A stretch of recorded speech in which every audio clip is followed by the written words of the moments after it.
ბოიკოტი თვითმმართველობის არჩევნებს ამ ლოზუნგით ხვალ 19 ივლისს 19 საათზე თესეუს პირველი კორპუსიდან პარლამენტის შენობამდე საპროტესტო მარში მოეწყობა. აქციის ორგანიზატორები თვითმმართველობის არჩევნების მიმართ ბოიკოტში მყოფი პარტიები, სამოქალაქო აქტივისტები, სტუდენტები და აქციების დროს დაკავებულების ოჯახის წევრები არიან. დღეს სპეციალური განცხადება გაავრცელეს სამედიცინო სფეროს წარმომადგენლებმა და სტუდენტებმაც. ისინი უერთდებიან 19 ივლისს დაანონსებულ აქციას და მოქალაქეებს ერთად ბრძოლისკენ მოუწოდებენ. მათი განცხადებით ისინი არ აღიარებენ 4 ოქტომბრის თვითმმართველობის არჩევნებს და ახალი თავისუფალი საპარლამენტო არჩევნების ჩატარებას მოითხოვენ. ასევე უცვლელ მოთხოვნებს შორისაა საპროტესტო აქციების დროს დაკავებულების გათავისუფლება.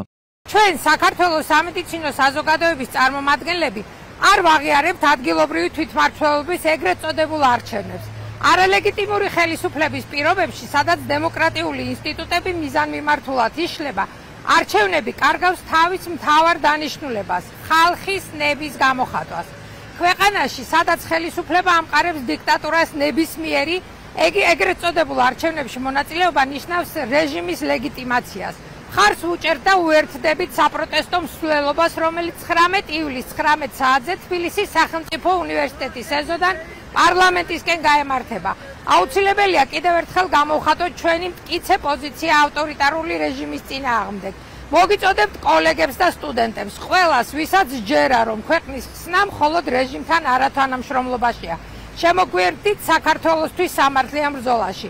ვაღიარებთ და მოვითხოვთ მხოლოდ თავისუფალ დემოკრატიულ გამჭვირვალე არჩევნებს. თავისუფლება რეჟიმის ტყვეებს, თავისუფლება ჩვენს კოლეგებს. 233 დღეა უწყლოდ გრძელდება პროტესტი. ორი მოთხოვნით გადადგეს არალეგიტიმური რეჟიმი და გათავისუფლდეს ყველა სინდისის პატიმარი. ამ ბრძოლის განმავლობაში ჩვენ ნახეთ ერთობა, ძალა და სიმტკიცე. ქართული ოცნების რეპრესიული პოლიტიკის მიუხედავად ვდგავართ ქუჩაში, ვდგავართ სასამართლოებში და ვდგავართ ერთმანეთის მხარდამხარ. ეს ბრძოლა არ დაწყებულა არც 100, არც 200 დღის, ან რამდენიმე წლის წინ. ეს არის ბრძოლა, რომელიც ჩვენი ისტორიის ნაწილია. ყველა ჩვენგანის ნაწილია და ეს ბრძოლა გაგრძელდება ბოლომდე და გაგრძელდება გამარჯვებამდე. სახელმწიფოს მართვის სადავეები უზურპირებულია ბიძინა ივანიშვილისა და მისი გუნდის წევრების მიერ. დღეს ამ ადამიანებს ლეგიტიმურად არ თვლიან არც ქვეყნის შიგნით და არც ქვეყნის გარეთ ჩვენი პარტნიორები. მათი რუსული პოლიტიკის გამო საფრთხეშია ისეთი მნიშვნელოვანი მონაპოვარი, როგორიცაა uvizო მიმოსვლა. ჩვენთვის გამარჯვების გზა რეჟიმის იზოლაციაზეა, მასთან არ თანამშრომლობაზეა და წინააღმდეგობაზეა. სწორედ ამიტომ 19 ივლისს 19 საათზე გეოლდებით თესეუს პირველ კორპუსთან, საიდანაც გადავინოცეთ მარშის პარლამენტისკენ.